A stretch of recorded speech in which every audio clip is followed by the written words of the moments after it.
This is Backspamming.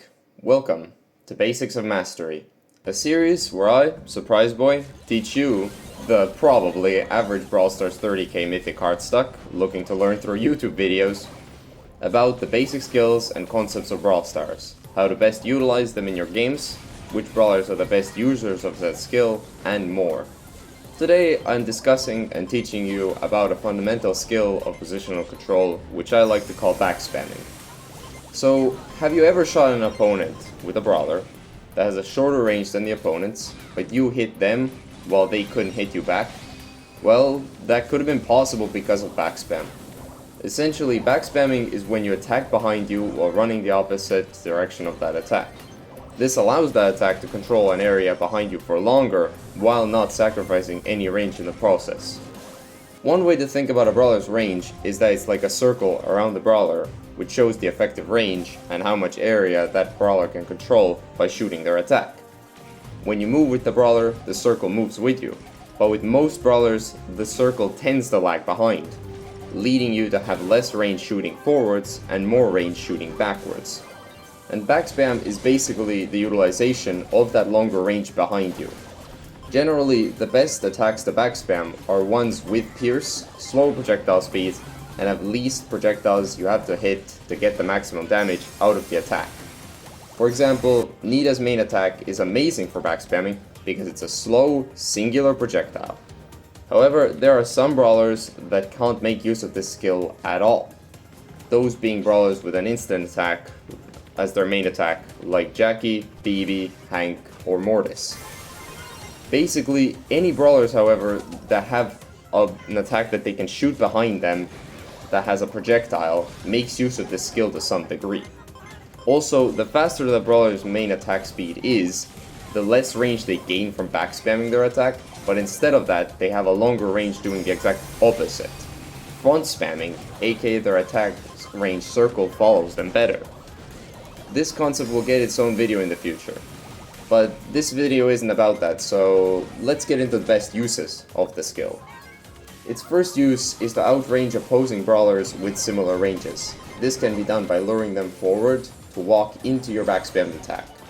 This is very important and most skillful on tanks and other short to mid-range brawlers because it allows them to squeeze out every last bit of range they can out of their usually shorter ranged attacks. It's also the most skillful on them because in a tank 1v1 for instance, dodging and weaving outside of the opponent's range while getting your own shots off is very important to building up your super faster than theirs, so you can kill them. However, this skill allows longer range brawlers, let's say a Piper, to shoot a shot behind her that comes from off screen to you, hits you, and might get a very cheap kill.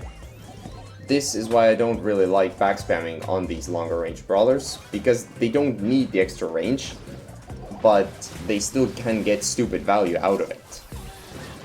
However, there are some times where you just want to shoot a shot behind you to punish your opponent's advance, even if you aren't even close to outranging them with backspam. This is backspam's second use, as a way of retreating out of a fight while hitting the enemy on their advance with an attack. Now, with its primary use cases out of the way, let's get into the brawlers who best utilize backspamming.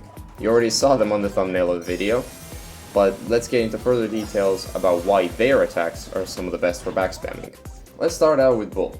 He has a 5-tile range shotgun attack with slow projectile speed. This already gives him very effective backspam, but what makes him need this even more is that he can use it to outrange or trade hits with some of the longer range tanks like Frank, Ash, Daryl, and Buster while having less range than them, which is especially important to Bull because he badly needs his super to make plays. Same goes for Draco. His highly backspammable and graded wall picking 4 and 1/3 tile ranged main attack allows him to stuff opposing tanks' advances and hit a powerful 2800 damage crit on backspam as well. However, one class of brawlers that utilize backspamming very well and in a kind of stupid way are throwers. Since most throwers' attacks control large amounts of area, backspamming them can allow them to take control while at the same time getting to a safe distance away or behind a wall. This kind of backspam is in my opinion best utilized by Larry and Laurie.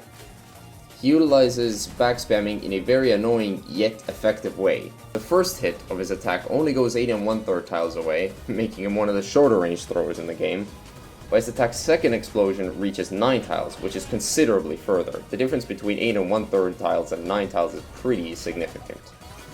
This combined with his slow projectile speed and the inherent nature of his attack having 2 explosions, makes him able to out-control and out-backspam the enemy thrower majority of the time, giving him a deceptively long range and a lot of map control in the process. The last brawler I'm going to be talking about in more detail is Ollie. He has a 6 1/3 tile ranged attack that allows him to have the longest range out of any tank in the entire game, obviously excluding Meg, because, let's be honest, she isn't a real tank.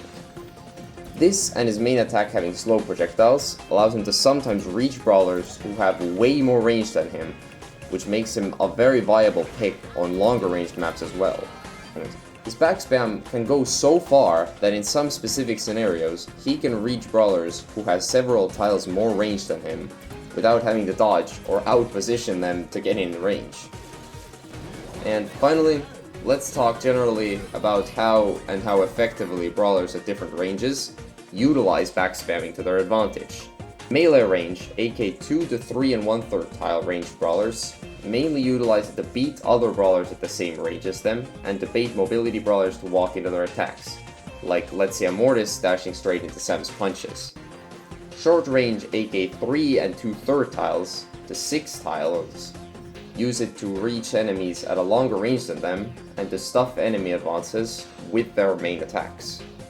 Mid-range, aka 6 1/3 to 8 1/3 tile range brawlers, tend to really only use it to beat other brawlers at their range, because they're in a kind of awkward middle ground, where they don't need it to outrange the shorter range brawlers, but do not reach longer range brawlers comfortably, with even the use of their backspam.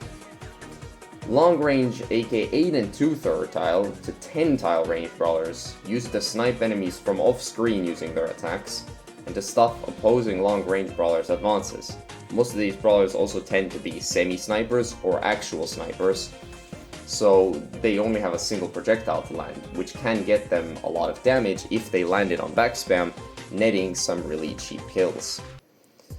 And finally, at very long range, aka 10 1/3 tiles, all the way to basically infinite, you would only need to backspam for retreating purposes and for your own safety, because you already outrange everyone else in the game, which means you really don't actually need the range boost if you play well enough. So, in conclusion, backspam is a core concept / skill of positional control in Brawl Stars that everyone uses, maybe on accident, maybe on purpose, that no one's made a guide on or talked about in more detail, which is strange to me, because it's a very important skill to get good at, to master controlling the area around you, and beating your opponents at a range they didn't expect the brawler you're playing to have. And I hope I was able to show you how to best use this skill, and who are the best users of it. I want to know what you guys think of this concept, and how you have used it in your games in the comment section. So yeah, this has been Surprise Boy, and remember, it is always bigger than it looks. See you next time.